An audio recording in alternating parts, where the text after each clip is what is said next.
Episode 136, 30 Ways to Make Progress in Life.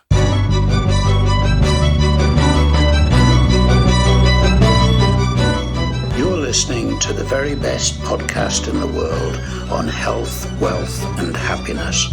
Please remember to leave a review and share with all your friends and family. And here is your host, Lars Hilser.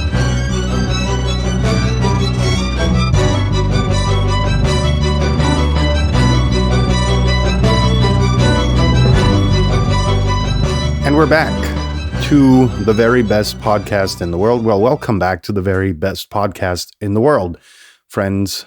Your only place in the universe your only source in the universe for personal supremacy, health, wealth, happiness. You know the drill by now. We're going into, I believe, the 28th week or the 29th of this program. And it's been an exciting ride so far. I promised a while ago that I would bug you with sharing interesting episodes with your friends and family, particularly those where, you listen to, and while they may not immediately be helpful for you, it may turn out to be very interesting for somebody else. Let me give you an example.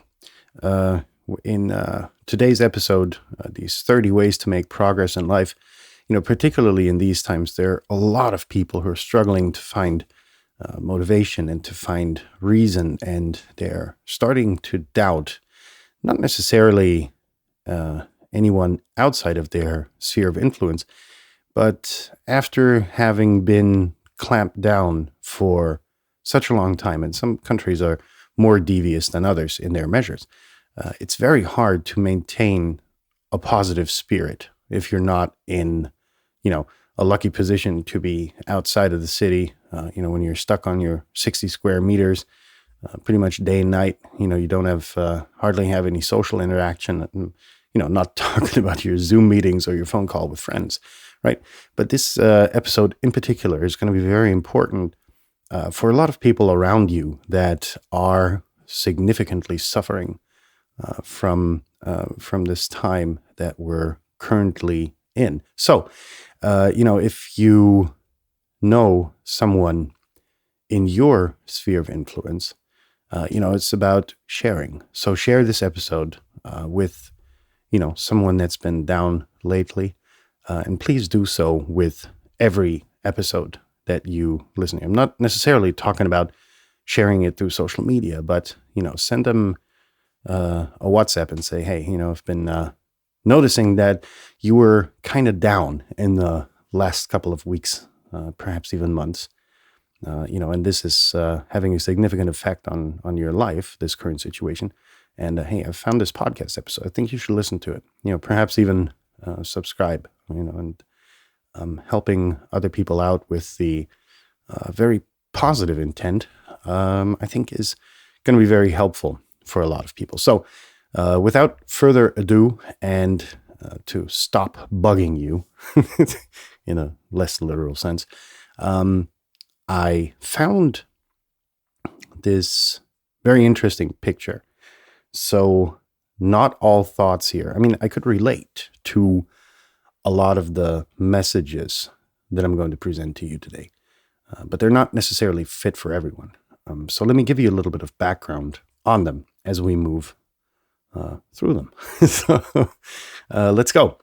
Number one on the list, because, that's when you start your day, is wake up early. I know that we have to differentiate, because for me, waking up early doesn't work at all.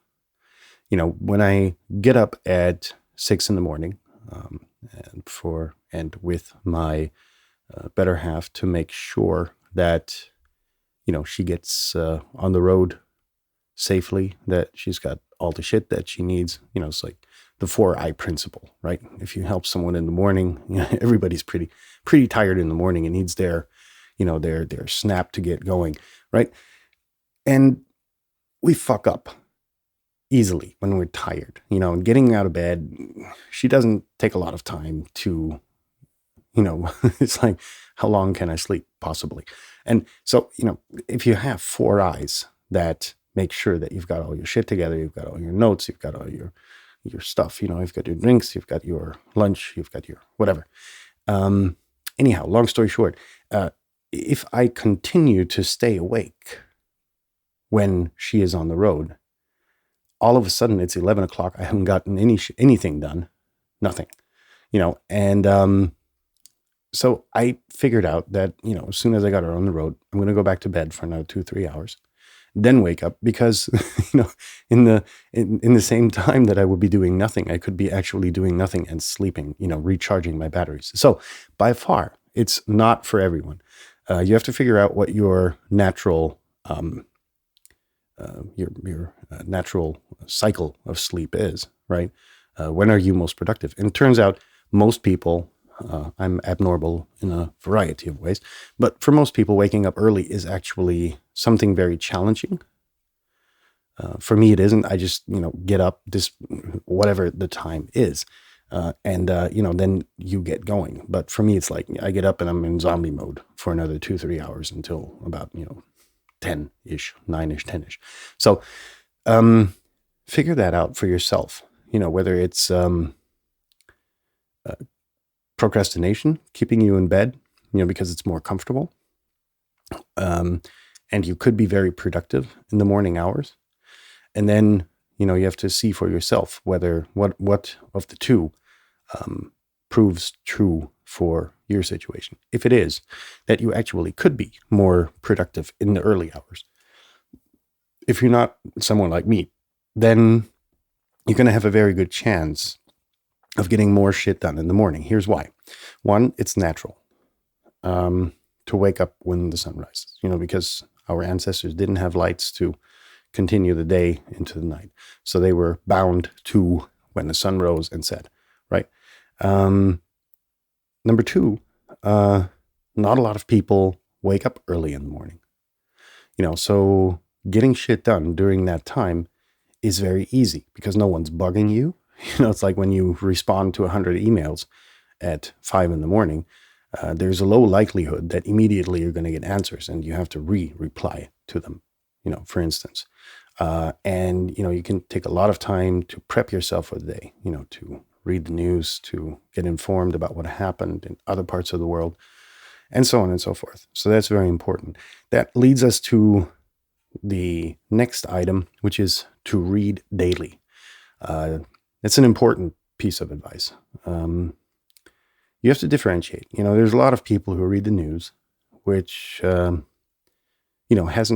it's really deteriorated to how negative of clickbait can we create that you actually click on it, right? So it's this devious cycle that you go down if you don't watch what you're reading, right? We've got these algorithms on Google News, for instance, or other very influential platforms that, depending on what you're interested in, they're going to deliver that to you, right? But you have to be careful, again, there, because these algorithms are quite devious in that they kind of try to keep you on the platform as long as possible. So they're going to play with your emotions, right? So it's good to have like a newspaper, to read, which you can subscribe to. You can read, if you're not the paper person, do it on the iPad or your tablet or whatever it is at the end of the day. Or, just read a book. Because using your brain to actually work on stuff like that, to digest information that way, takes a lot of creativity and really gets your mind going. Next item is to interact. And that's something for me which I don't need.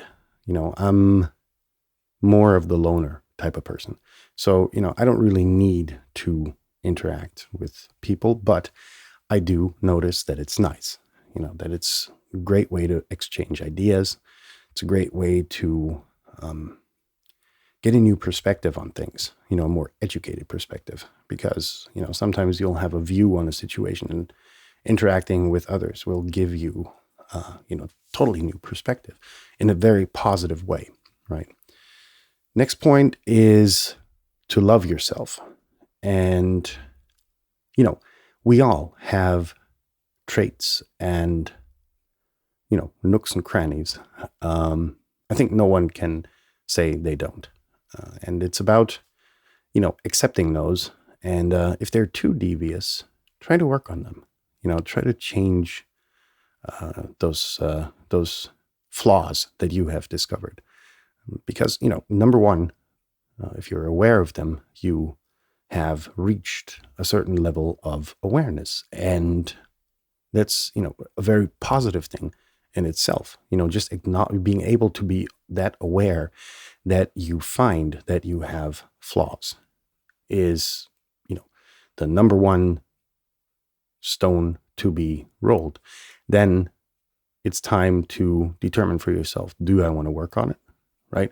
So you're going to have to be constantly aware of where you're going. And in any case, self-love is insanely important. Next item is to have a mentor. And that's a very slippery slope. Mentors can be good, but there's a point, and that's really on the razor's edge, where a mentor becomes something that you start to idolize. And at that moment, you're making yourself smaller than your mentor. A mentor isn't there to be glorified. A mentor is there to challenge you, to give you new ideas, new perspective, new ways of thinking, to educate you with experience. Take this podcast, for instance, as a mentorship, because it's nothing less. I've, accumulated tons of life experience, probably more than probably the majority of the people in this world will have at my age. So that's the reason I started this podcast, because a lot of people are telling me, man, you've had such an interesting life. Write it down or talk about it, because what you've been telling me has been insanely helpful for my life to make decisions, to alter decisions, to reiterate my life's plans, and so on and so forth. So looking for a mentor, whatever that person may be, is something which can be very helpful, but you have to be careful that you don't, again, start to put them on a pedestal and making yourself smaller than they are. Because at the end of the day, if you take your experience and theirs, it's going to be double of what they have to offer in terms of experience. Next point is automation. And I found I had to giggle when I saw this, because, a lot of the stuff that I do is automated. Starts from pretty much all the electricity stuff that goes on in our house, goes to, for instance, publishing this podcast. A large variety of things are on autopilot in my life, just so that I don't have to worry about it. It's like if I were to have to, click 1,000 buttons to publish, or not to publish the episode, but that happens at 1:00. But I have to put them on all the social media channels to raise awareness and to share this, this positive impact on people's lives. And so, it's about automation gives you more time, more free time, more available time that you can use more effectively than, spending it with repetitive tasks. Next point is to be productive. And I found this very interesting because a while ago, we made the episode of being busy and being too busy and appearing to be busy for the sake of appearing to be busy. And this in turn led me to what is it? An equation, right? Be productive, don't be busy, because that's where this automation thing kind of comes back. It's like, putting a lot of tasks on autopilot is going to give you free time, which you can use to be more productive. You don't have to be busy with that kind of BS, that you can put on autopilot, right? Next point is to plan your day.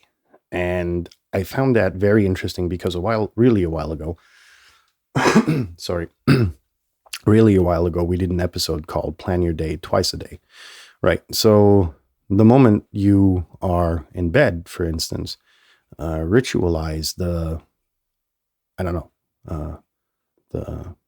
writing down of stuff you want to do tomorrow. Number one, it's going to free your head up for the night.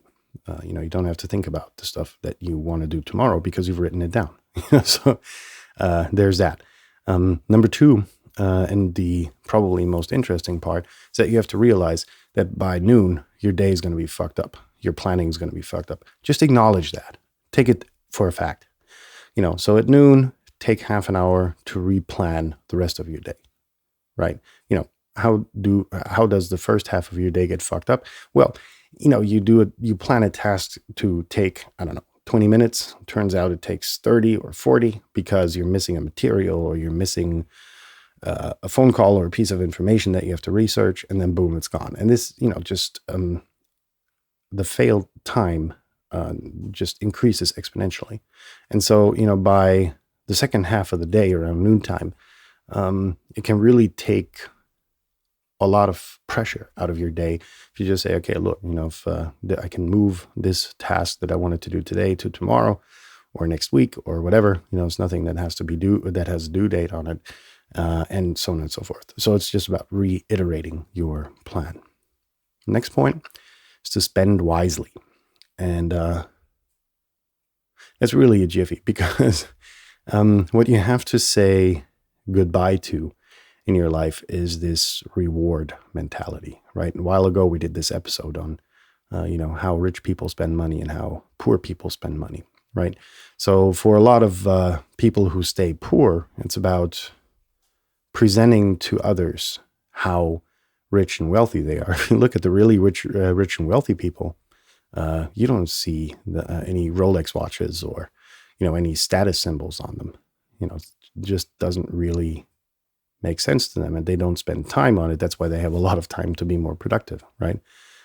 So spending wisely also counts for if you make an investment. Let's just say you're thinking about, buying a new whatever, washing machine, washer, dryer, whatever. It's about buying quality. If you buy cheap, you buy twice. It's that simple. So spending wisely in a variety of ways. It's like, am I going to spend this money? Yes, no. If so, am I going to spend more to get a quality product?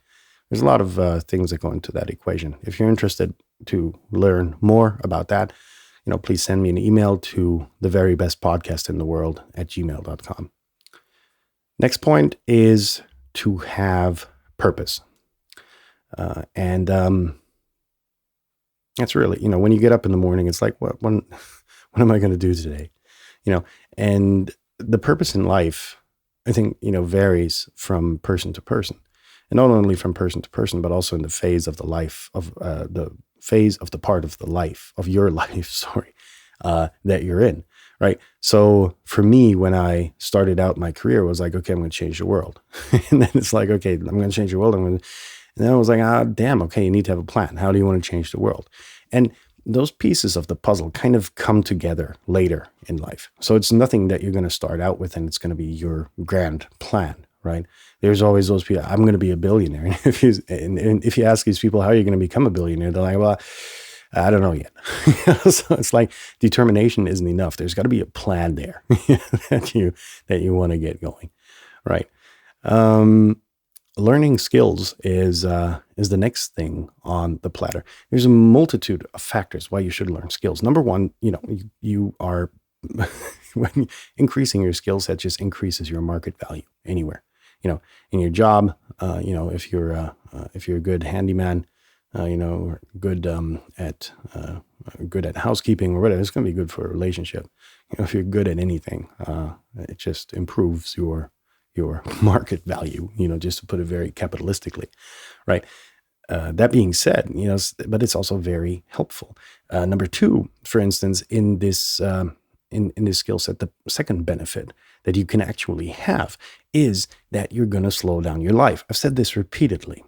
The reason seemingly, or the reason your life seemingly starts to go faster the older you get, is because a lot of the shit that you do is on autopilot, right? You've done it a billion times, and therefore there's a proof of concept. Your mind, your conscious mind, doesn't recognize it, that you're doing it, because it is so normal, right? I don't know, brushing your teeth, boom, 5 minutes gone. And it's not an event anymore because you've been doing it for the past, 30 years, 40 years, right? Twice or 3 times a day. And so by that, out of your conscious mind, a lot of the stuff you do per day slips. And justifiably so, because, if you were to save all of that stuff, hey, 3 days ago, at what time did I brush my teeth and how did it feel? No, it feels the same every time, same thing, same difference. And so that's why your life appears to go faster, right? If you learn new skills, if you teach yourself new skills, it's going to take a lot of this automation out of your daily life.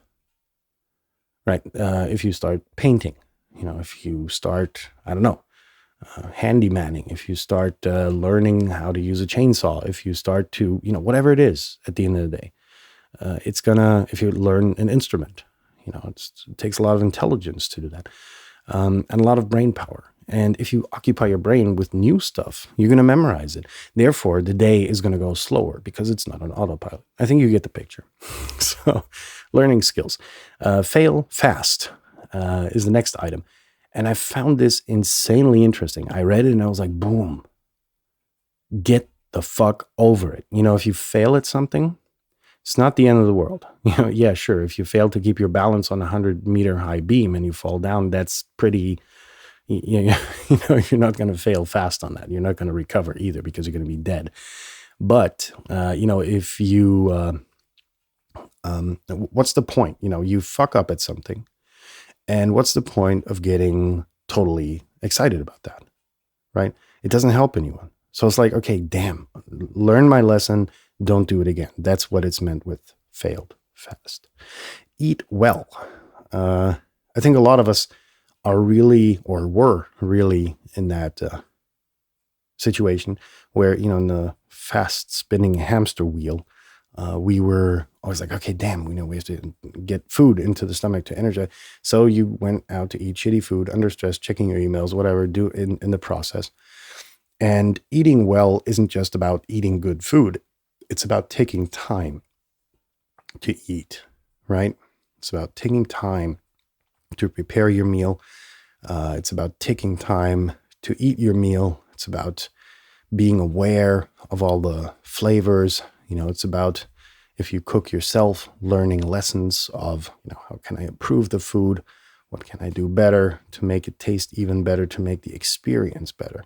So it's a lot about, it's a sensing thing. It's nothing that you can, really neglect. So eating well is totally important. Meditate is the next point. And I think there's been a big hype around this, about mindfulness apps and whatever, just taking time out of your day to relax, and to recharge your batteries. I know the Apple Watch, for instance, has that function where it says, bing, go breathe. It teaches you to actually, reminds you to take deep breaths and to be more aware of the situation that you're in. That's really the clue behind it. So, yeah, that being said, meditation, if you find it to be helpful, I found it to be very helpful. Learn more about it, learn that skill. There's an insane amount of stuff that you can learn from meditation, and a lot of stuff that makes your life more livable.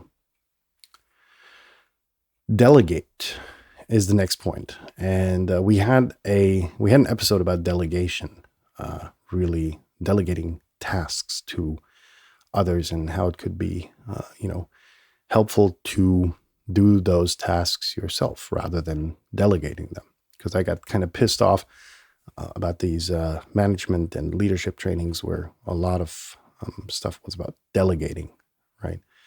And delegating isn't always right, but it frees up time. And if you learn that time is the most important commodity in your life, then delegation becomes quite an interesting topic. So I'm not necessarily just talking about, delegating, ordering flowers for your spouse for their birthday. I'm talking about, shitty work that takes up a lot of time. Delegate that.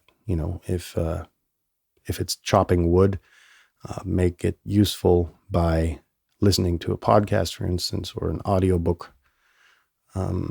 Because going to the gym while somebody else is cutting your wood is kind of retarded. I've gone through that multiple times as well. Next thing is to think big. There's this American saying is go big or go home. And that's a fact. If you start your business or if you want to do a side hustle, it's always got to be a situation where you can aspire for higher goals, whatever. And it just helps you to keep going, because a higher goal is just going to have so much more interesting stuff in it, interesting perspectives that you can then, reach through certain levels. And if you set your goals quite low, it's like, oh, okay, but I got it. I achieved it. We're there. And that's really where, this thinking big is a very interesting psychological effect that it has. So next point is to save money. And I know that particularly for the generation even younger than myself, it's about spending money. And if I don't have any money left, I'm going to go to the bank and spend the loan that I got from them on whatever. And that costs money, believe it or not. Those are avoidable costs. And that's why you're not going to get rich and wealthy. It's because you're paying money that you spent. No, hold on. You're paying money on a loan that you spent on something that is, not yours at the end of the day. So you're on loan basically in two separate ways, right? So the bank's going to have the security on the shit that you spent your money on, and they're going to have power over you, and that's for a lot of people of my age and older, a very uncomfortable situation. To be in the hand of someone takes away elements of your freedom, of your financial freedom. So, you want to save money to be able to, have a cash flow in an emergency situation, for instance. But it's also your money, which, you can spend as you wish on, something that you actually want, right? Do more is the next thing, the next item on the list. And I think that's pretty self-explanatory to a lot of people. It's like getting more done, trying to automate parts of your day to cut out time-wasting things and delegate them. It's just like a higher term for a lot of the stuff we went through. Next item is to help others. And however you want to do that, right, is totally fucking up to you. For me, it was being a member of a voluntary fire department in the town that I lived and grew up in. And so, it was more often than not night situations where, you get called out of bed to respond to an emergency and to help someone else. It makes you feel good. And being together with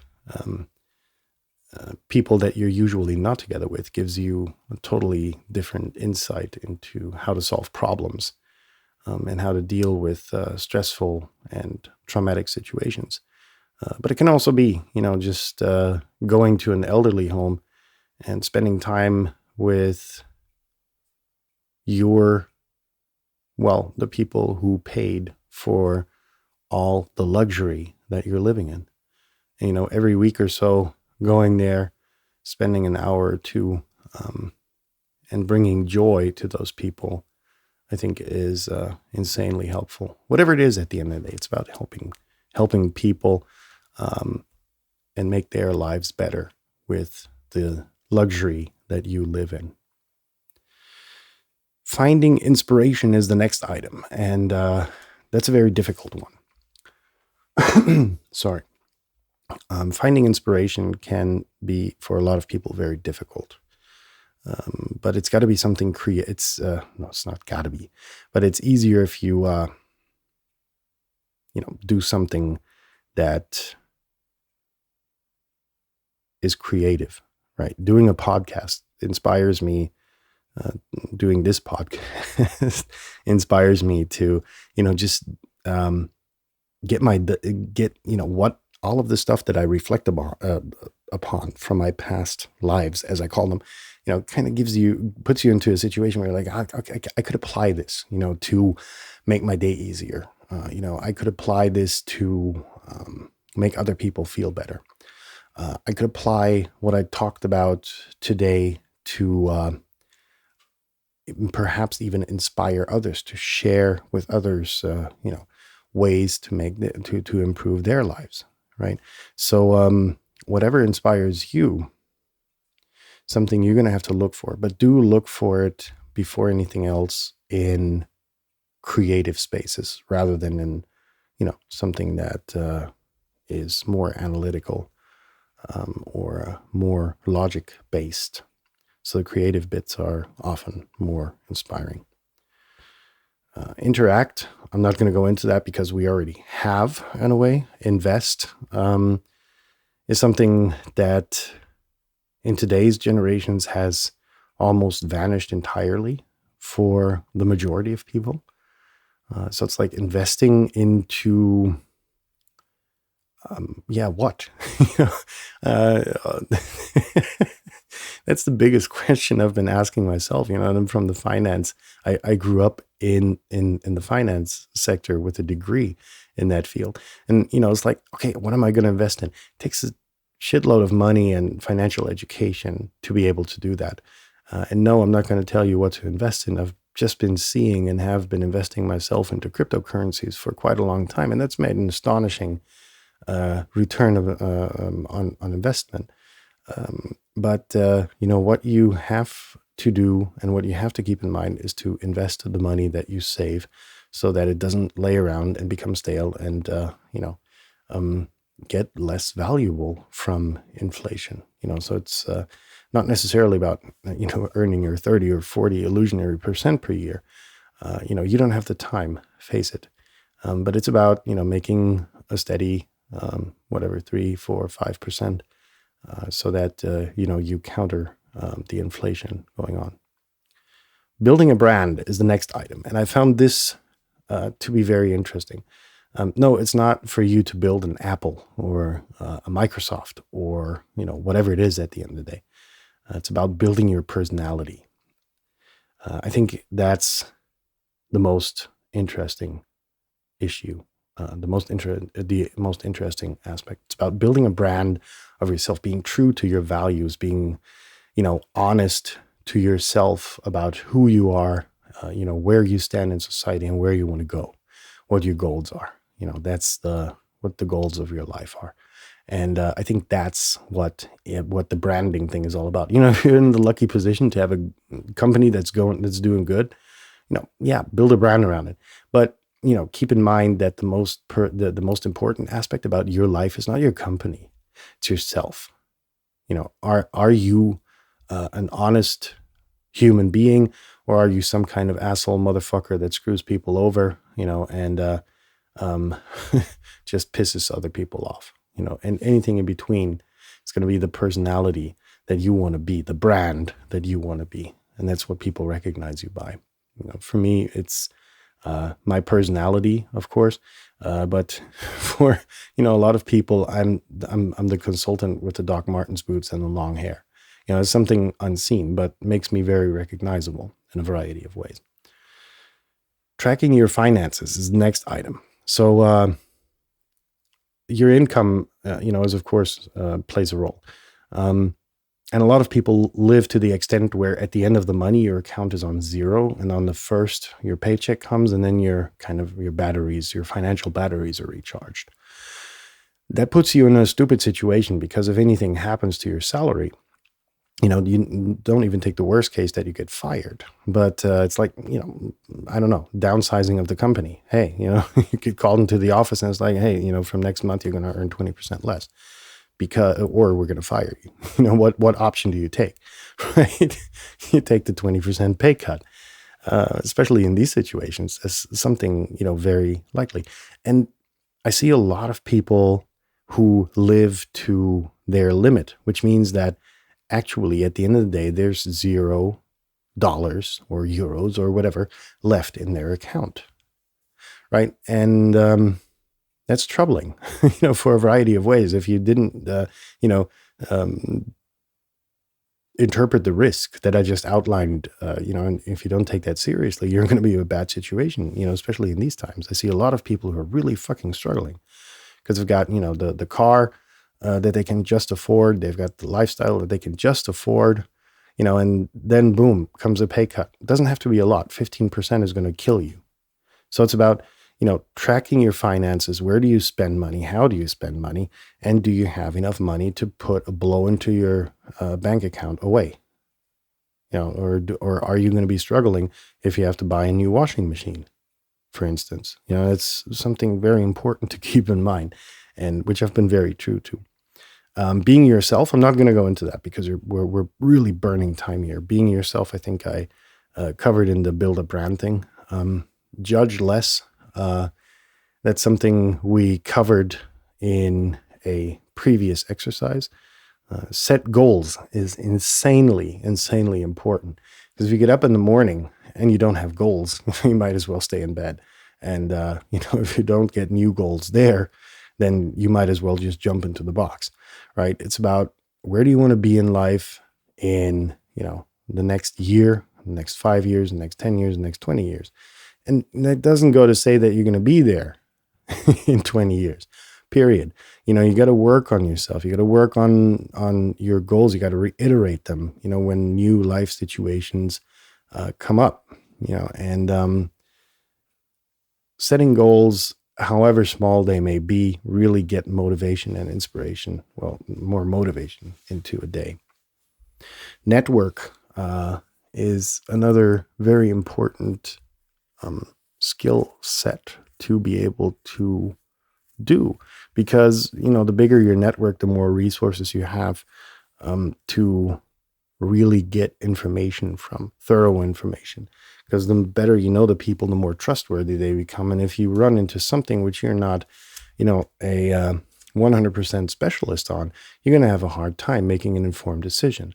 So therefore, it's like and you're in the comfortable situation where you don't have to go, for instance, in legal matters to, some 2-cent shyster around the corner who you don't know, but perhaps you have someone that you met that you trust, seems to be trustworthy, and who you can call, if you need a piece of advice quite quickly. Then you've got this address to go to, this number to call, for someone you trust. And the same goes for referrals. It's like, hey, I just started my business. Just want to let you know that, I'm doing this and that now.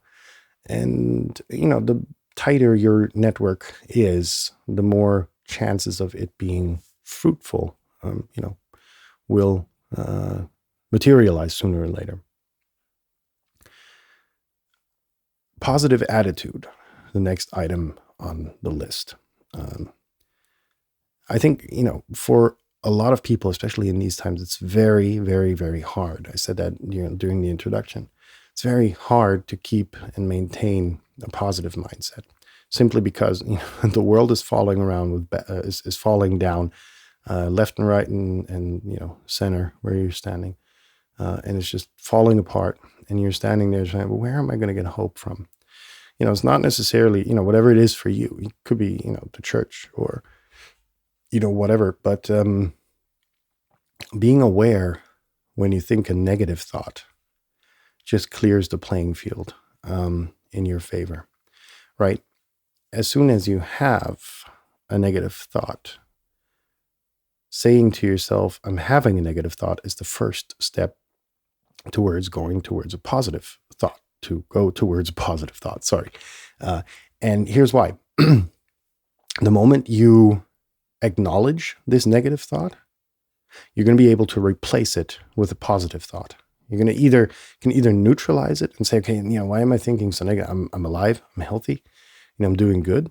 And my family is safe and sound, secure, and a variety of other positive things. And that's going to lift up your mood, right? In a variety of ways. And I know it's very difficult, but try being aware of the fact that you're having a negative thought, and then start from there. We actually made an episode about that. Last but not least, being ambitious. And this is, I think, one of the most important ones. If you're not ambitious in pursuing your goals, pursuing your life dreams, pursuing whatever it is without ambition, you're not going to get there, period. And I think, there's nothing more to be said about this because it's a no-brainer, right?